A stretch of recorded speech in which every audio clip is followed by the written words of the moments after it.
arrive, and then at the very top you see those other forms of energy. This flow chart I put together, why am I getting fuzzy? Try to depict how in England the Industrial Revolution was launched. But again, they used up the wood, they used surface coal, they used up surface coal. About the same time, James Watt perfected the steam engine, so the first use of the steam engine was to pump water out of underground coal mines. The steam engine plus coal plus the Bessemer process, which mass produced steel, launched the Industrial Revolution and led to trains, and steam engines, and channels. So here's another plot. This is for the United States of our energy consumption. And I've circled over to the right there a recent trend that our use of coal is declined dramatically, and our use of natural gas has increased quite dramatically. And much of that is due to us perfecting what is labeled as fracking. I'll have more to say later. So, part 2, greenhouse gases. Which gases are greenhouse? I want to talk about atmospheric lifetimes, global warming potentials, some of the biggest contributors to CO2 emissions in terms of countries, and also look at our economy and how it's divided and how different sectors of our economy contribute to greenhouse gas emissions. Let me insert at this point that a lot of my data comes from 2 sources. The Transportation Data Energy Book. This is available online. Our government, Oak Ridge, is the originator of this. You can dig out all these numbers and facts if you're interested. Just type in Transportation Data Energy Book. We're up to edition 37, I believe, and I note that at the bottom of a lot of my slides. The other source of a lot of my information is the Energy Information Administration, another U.S. government-sponsored agency, and it's got an enormous amount of information on all sorts of topics related to energy. So this is available if you want to dig. All right, pretty busy slide. You're going to have to like numbers if you like this talk. But I want to point out that the major greenhouse gases are CO2, which we've talked about, methane. Now this HFC 134A, probably most of us brought some with us today. It is the coolant in air conditioning systems in automobiles. And if it gets released to the atmosphere, you can see that its lifetime is a little over 13 years, and global warming potential can be measured on a 20-year basis or a 100-year basis. CO2 is your reference. So whether it's the 20 or 100 years, CO2's ability to absorb infrared radiation is stated as 1. All these others on the list, not as abundant, but are much more potent greenhouse gases. So you see, for methane, it's 86 for 20 years and 34 for 100 years. Why does it drop? Because its lifetime in the atmosphere is about a dozen years. And so a lot of it will be eventually destroyed, and the methane will be converted by atmospheric chemistry into CO2. So the HFC 134A, which is our air conditioning coolant, has a really high, thousands of value for global warming potential. Nitrous oxide is another one that's mostly produced when we do agriculture.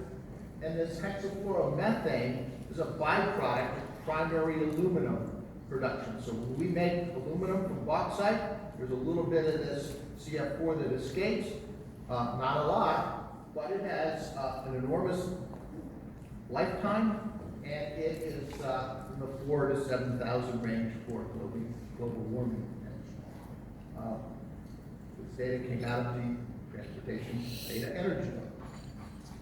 This chart's a little bit old, but there are just all sorts of different sources of methane. Some of them are natural. Termites pump out methane. Wetlands do. But we contribute an awful lot in a lot of different ways. Now, there is, at the bottom of oceans and in permafrost, something called methane hydrates. These are methane molecules, CH4, trapped in the crystal lattice of ice. And they've been there for a very long time, and if it remains cold enough, they're trapped there. But what Linda referred to is the permafrost beginning to melt. You saw a photo there of flames shooting out of the ice. What I want to add to that conversation is it's estimated that there is twice as much methane hydrate on our planet than all the other sources of carbon combined. So if we warm up our planet too much, and the permafrost in the Arctic and Siberia melts, we're going to be releasing an enormous amount of methane into the atmosphere, and that really troubles me greatly. So on the left there is a rendition of ice. The oxygens are red, nitrogens are white, and the methane molecule is gray and green there. And that's a chunk of methane hydrate burning.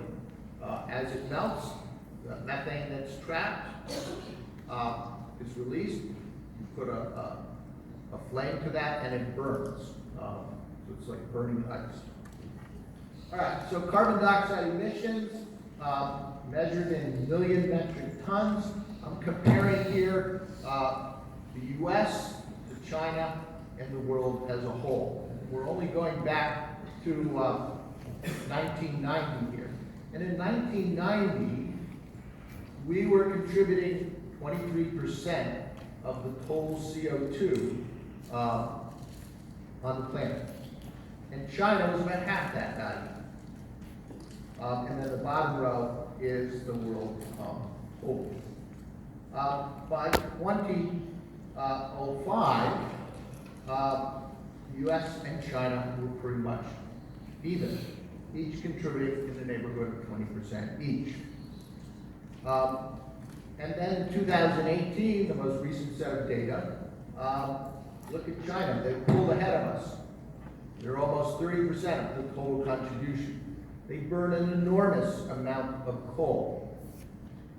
They have a lot of coal. And the last column might not make sense real quick. Percent from oil use. A lot of our CO2 comes from the transportation sector. That is us driving cars and trucks and so forth, transportation. Whereas for China, the number is much, much smaller, 17%, because they don't have as many cars. They're coming from using coal in homes to heat, to cook with, in industry and so forth. In some sense, it doesn't matter where the CO2 is coming from, it's being released. So another point, maybe pat ourselves on the back just a little bit, is from 1990 to the present, if you look at the actual numbers there, not the percent, our emissions of CO2 are pretty much been maintained at a constant level. We'd actually want to see them go down, but at least they haven't dramatically increased. Same information in a plot. We are, the U.S. at the bottom in darker blue. Again, you can see from 1990 to the present, we're pretty much constant. European Union, European countries are doing the best job of trying to reduce their CO2 emissions. If you compare the yellow band on the left to where it is on the right, they've reduced a little bit. And the big gain in CO2 emissions, again, is coming from China. So focusing on the U.S. now, what is the proportion of greenhouse gases that we are emitting as a country? 81.5% is due to CO2. About 10% methane from all sorts of different sources. A little over 5% nitrous oxides, And then there's a variety of floral species, I mentioned one earlier, where we don't emit a lot, but they're exceedingly potent, and so they contribute a little over 2%. Now, next couple of slides, we're going to divide U.S. economy into different sectors. This has been done for a long time. This gives us insight as to which sectors of our economy are contributing the most CO2, and eventually may shed light on what we as individuals or communities or a country can do to address this. So we need to appreciate here that all the sectors of the economy are contributing CO2, but residential, our homes, commercial, brokers, are each contributing about 15%, agriculture about 10%, but the two biggies, each around 30%, are the transportation sector and the industrial sector. And we can impact by our behavior the CO2s coming from the transportation sector. So this is a quick reference to the agriculture sector, which is normally not one of the four main sectors, but here things are different. Only a little bit of the greenhouse gases from that sector is in the form of CO2. A lot of it is coming from methane, from the animals, and from nitrous oxide, which is, I don't fully understand it, but all the nitrogen fertilizers we put down to grow crops, that the bacteria take that and they produce this nitrous oxide, otherwise known as laughing gas. So when you go to the dentist and you have teeth pulled, you might have been given nitrous oxide, the greenhouse gas. All right, so we're going to take a closer look here at the transportation sector. This is a slide I made some years ago. Coming out the tailpipe of an automobile, a truck, a motorcycle, whatever, is a lot of air pollutants. We are only concerned today with what the red arrow is pointing at, CO2. Most of these others are called criteria pollutants, things like carbon monoxide, unburned hydrocarbons, NOx, NOx. They have been addressed by the Clean Air Act of 1970 and the Clean Air Act amendments of 1990. The catalytic converter does an amazing job of controlling a lot of those. We still have problems because we drive so many cars, so many miles. But our focus here is on CO2. So, U.S. transportation sector emissions by mode. What I want you to appreciate here is you're going to say, oh, well, airplanes contribute, what can I do about that? I have to travel once in a while. But 84% of the CO2 emissions from the transportation sector is coming from the ground transportation, the vehicles we drive, the trucks that haul produce and stuff to market. So you can impact CO2 emissions in the transportation sector because you contribute to it by driving your vehicle. Okay, so water is a little bit, air is 10%, yes, flying planes does contribute to CO2 emissions, but relatively speaking, it's a small piece of the whole pie here for the transportation sector. All right, this is one of my favorite plots, comes out of the Transportation Data Energy book. This is vehicles per 1,000 people, and it goes back to 1990. Pretty much to the present. Latest data is for 2017. So in 1990, there was 0.1 vehicle per 1,000 people in the United States. So the 20th century was a remarkable century.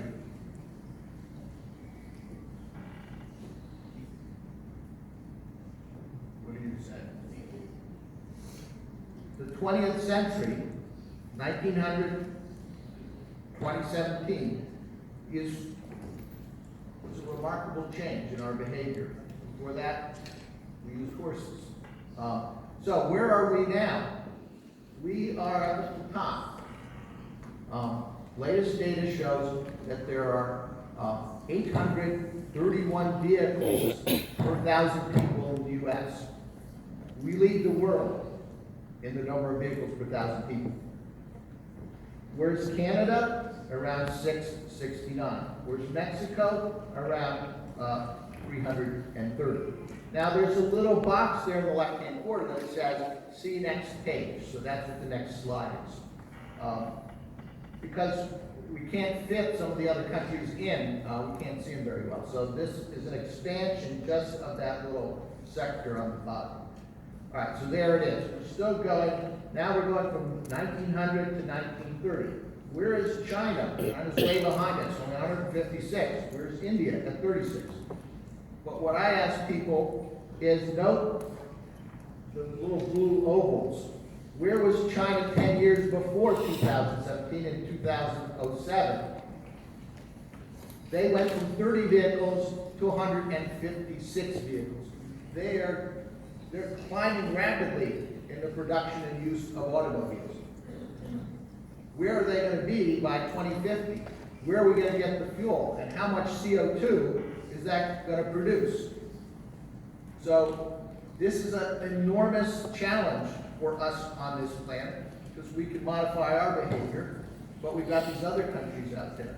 And they're emulating us. So you might say, well, why should we do anything? China's way ahead of us. Well, they're following our example. They want to be like us. And they're getting there. They're making more cars.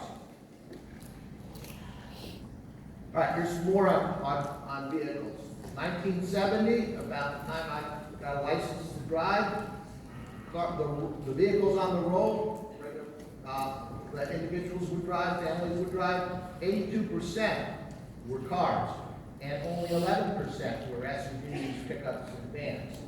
Fast forward to 2017, we drive fewer and fewer cars, we drive more and more SUVs, pickup trucks,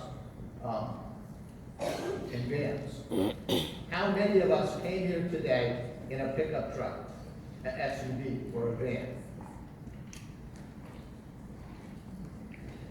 You're all driving cars. Wow. Amazing. My wife and I drive around Plymouth. I often am amazed how few cars there are on the road. Everyone's driving their SUV, their van, their pickup truck. Is this a good thing? No, it's not, because those larger vehicles have poorer fuel economy. And so they're only getting 15, 20, 25 miles to a gallon, where cars are doing better than that. So we are responsible for this trend. If you want to change things, then you might seriously think about the kind of car you drive or vehicle you drive. By driving something larger, it's going to get poorer gas mileage. The more mass there is, the more energy you have to input to move the vehicle forward or backward. The other number that's on this, on the far right column, is the total vehicle miles traveled. And this, as I say by that blue arrow, is an increase from 1970 to 2017 of almost 3 times. And those small numbers, with several significant figures to the right of the decimal point, are in million miles. So in 2017, U.S. drivers over a year drove 3.212 million miles, or 10 to the 12th miles. That's hard to comprehend. So I've tried to put it in terms you might be able to grasp. So how far is this 3.212 million miles? The distance traveled by U.S. drivers in the year 2017. Well, I took that number and I tried to find something we can relate to kindly. And this is a round trip from planet Earth to the sun. From here to the sun is 93 million, round trip would be 186 million miles. And in 1 year, we collectively, U.S. drivers, have made 17,269 round trips from here to the sun and back. Maybe that's hard to grasp. So, that is 47.3 trips per day, or that is 1 trip every half hour of every day, day and night. we drive an enormous amount of miles. How can we change that? We can support public transportation, something we have a difficulty with in Southeast Michigan. We can carpool, we can bike. Whatever you can do as an individual to reduce the amount of miles is going to reduce our CO2 emissions. You can drive smaller, more fuel-efficient cars. All those are things you could do to make a bit of difference. So we drive a heck of, and that's just us. It's just us. And I always am amazed that we have that much oil to be able to drive those airplanes. It used to be several decades ago, we weren't so concerned about climate change, we were concerned about running out of oil. And someday we will. But climate change may get us first.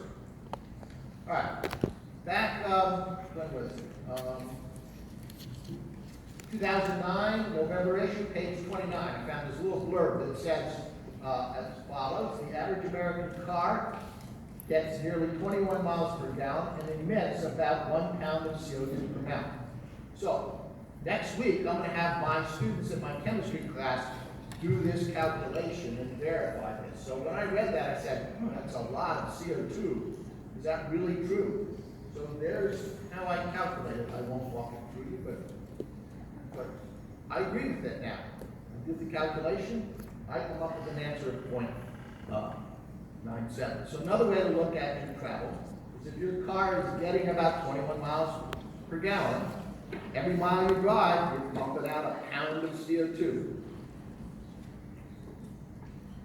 Okay, energy consumption by source and end use sector, where we got here. This pie chart is U.S. primary energy consumption by energy source in 2018. Real quick, two things I want to say here is that pie chart tells us that we rely 80% of our primary energy comes from coal, natural gas, or petroleum. The number, that percentage is slowly decreasing. We've become less dependent, but 80% is still a substantial chunk. And then we talk about clean energy. Mostly when we talk about clean energy, it seems to me, we are talking about solar and wind. What contribution does that make at the present time? And that's the other red arrow. 3.3% of our total primary energy in this country last year came from these two clean sources of energy. We need to shut down here. Okay, I'm going to see if I can advance. I'd be glad to come back, even at a much smaller venue, and continue this. Two final slides. My final observation. This is the world's population. When I was born in 1950, the world's population was 2.5 billion. Today, it is 7.7 billion. That's more than a threefold increase. Much of our problem stems from the fact that there are now so many of us on this planet. We're hungry, we want to eat, we want to move around, we want to live in air conditioning and heated homes. All that requires energy and produces greenhouse gases. And my final slide here, and I will yield the floor, is the KEA, I'm not sure if I'm pronouncing that right, KEA identity for reducing CO2 emissions. So I've circled CO2 emissions.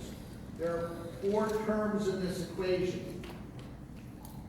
And if you know these kinds of calculations, population cancels out, GDP cancels out, energy cancels out, and the product of those 4 terms gives us CO2 emissions. So here's another way to look at the challenge. Population control or reduction, if we could snap our fingers and not hurt anyone, but we could go back in time to 1950, we'd have 3 times less world population, and we wouldn't necessarily be in the predicament we are today. And very few people talk about this. We have GDP per population, that's wealth production. We don't necessarily need all the energy we use to live comfortably.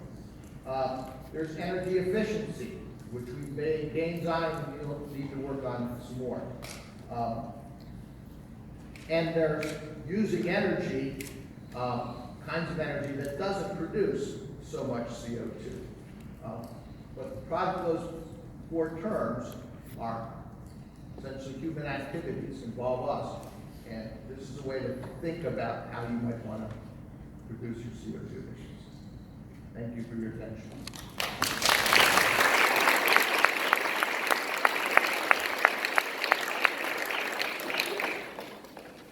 Next up is a colleague of mine, Emily Lexon, who is a professor of political science. So I will close things down here and yield the floor.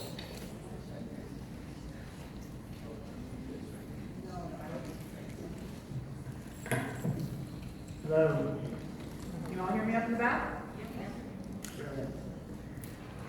All right, well, thank you.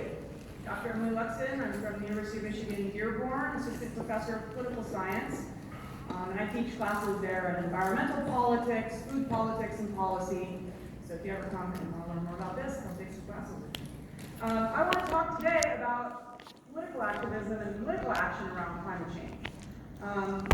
We just learned about a lot of the scientific elements of climate change. We know what is causing climate change. We know a lot of the solutions to climate change, but the hurdles that we face right now in actually dealing with it are not scientific. The hurdles are not scientific. The hurdles we face right now are political problems. That means that this is not about our ability or our capacity to act, it's about our will to act. Whether we want to act, whether our politicians want to act, whether as a planet we want to work together to actually implement the solutions that we need. Dr. Donahue just had up there that equation, right? CO2 emissions equals population times affluence. A couple other things on there too. You know, those are things that can be addressed politically. It's not population that's a problem because actually the poorest people on the planet are not really contributing to climate change at all. The people who are contributing to climate change, it's us. It's people living in rich countries, right? One of the ways that we can deal with both of those issues, the best way to deal with population is not to talk directly about how can we reduce population because that's pretty sketchy, right? Who gets to make that decision? The single best political tool to deal with that is female empowerment around the world.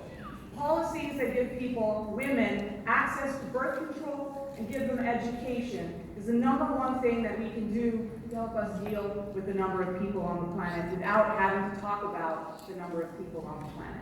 Okay? So if that's something that you care about, take action to promote female empowerment around the world, in our country and in developing countries everywhere. That's the number one thing you can do. People with a lot of wealth, we emit a lot more, right?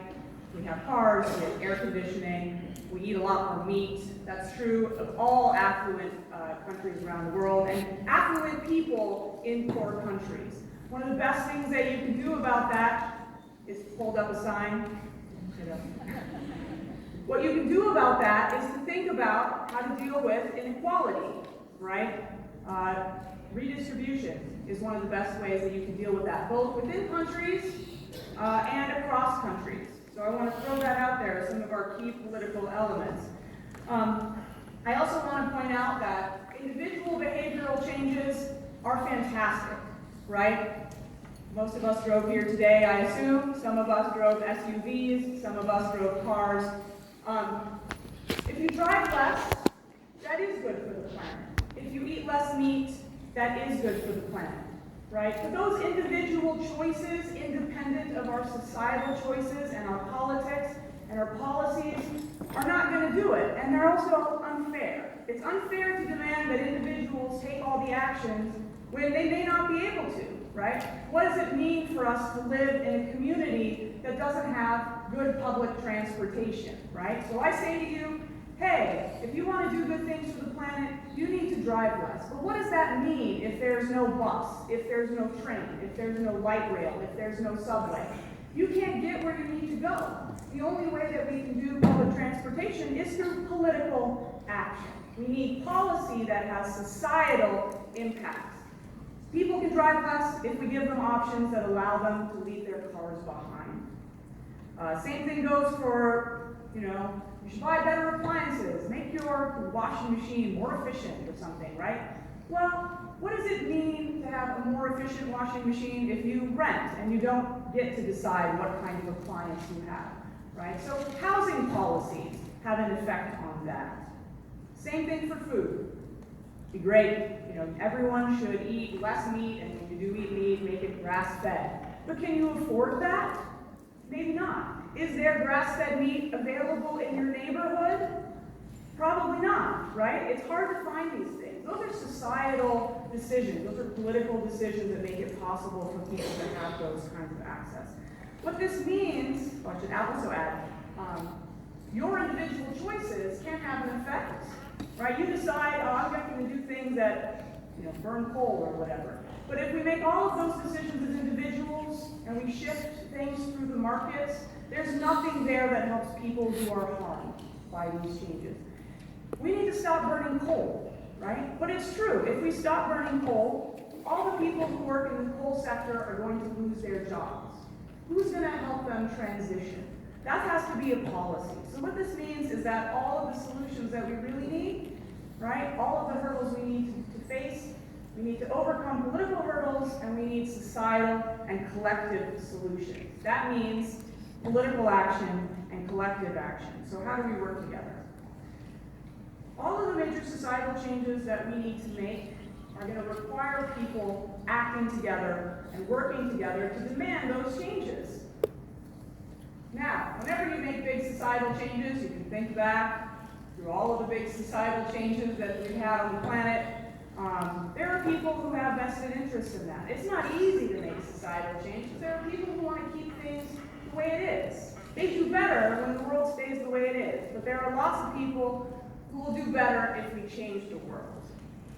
So I'm going to talk a little bit about some research in political science about what it looks like to change some small element, to change a major element of a political system. There are two political scientists, Erica Chenoweth and Maria Stephan, who did really interesting research on people in dictatorships or people whose territories were occupied. And they asked, what does it take to overthrow a dictator? What does it take to gain independence for your territory? And they looked around the world at all of the movements that people had to overthrow their dictators and to try to change what their government looked like. And what they said is, we're going to look, we're going to see. Erica Chenoweth has a really interesting TED Talk, if you want to look it up. Erica Chenoweth at CU Boulder. She talked about how she thought that probably the best way to overthrow your dictator was to have a violent struggle, to take weapons into the jungle and try to overthrow them. And so she went into this study thinking that she was going to find that violence was the best way to do it. You'll be happy to hear that she was wrong. What she found instead is that non-violent civil resistance, holding up signs, marching in the streets, demonstrating, going on strike, like people are doing all over the world today. Those are the things that were most effective. And what they found is that there was no political movement that achieved 3.5% of the population participating that did not achieve its objectives of overthrowing their government or gaining their territorial independence. 3.5% of the population. And there were some movements that had less than that still achieved their goals. But there were no movements in their study. And they looked over, I think it was like 1900 to the present, or maybe 1800 to the present. I can't remember the exact time frame. There were no movements, no non-violent civil resistance movements that got to that level of 3.5% of the population participating that failed. They all achieved their goals when they reached that level. So let me give you some context for this, right? 3.5% is a fair amount of people, but it's not everybody, right? It's not everybody. Earth Day 1970 in the United States, the very first Earth Day. 20 million Americans got out of their houses and went to events just like this one. They went to events organized at colleges and universities. They went to sit-ins. They did protest marches. They did cleanups in their local parks. 20 million Americans got out of their houses to say, we care about the earth. We care about air and water pollution. What percentage of the American population at the time was 20 million people? The population at the time was 205 million people in the United States. 3.5% of that is 720,000 people. Okay? 20 million Americans came out. That's almost 3 times more than 3.5%. So the question is, did it have an effect? And the answer is absolutely. The president at the time and Congress at the time, the president at the time was Richard Nixon, the Congress, when that march happened in 1970, the next decade was the most productive decade of political action around the environment in the United States. All of the major environmental legislation that made our world safer, at least the United States, more environmentally safe today, most of those were passed in that time period. That included the Clean Air Act, the Clean Water Act, the Endangered Species Act, the Safe Drinking Water Act, and the creation of the Environmental Protection Agency. There were at least 10 major environmental laws passed just between 1970 and 1977. When people show up, it makes the politicians listen. Okay? What would that mean today? Just for some context, I looked it up. Australia and New Zealand started their climate strike today, probably when everyone here was going to bed. The newspaper this morning was estimating that 300,000 people attended 1,000 climate strike events in Australia. To get to 3.5% in Australia, they're going to need to get to 861,000 people. Okay? They're already a third of the way there. New Zealand this morning, it's their middle of the day, tens of thousands of people attended events. They have a population of 4.8 million. To get to 3.5%, they're going to need about 170,000 people. They're starting. They're on their way. Today, there are events all over the country and all over the world. It'll be interesting to see what the estimates are. But I just give you a context here.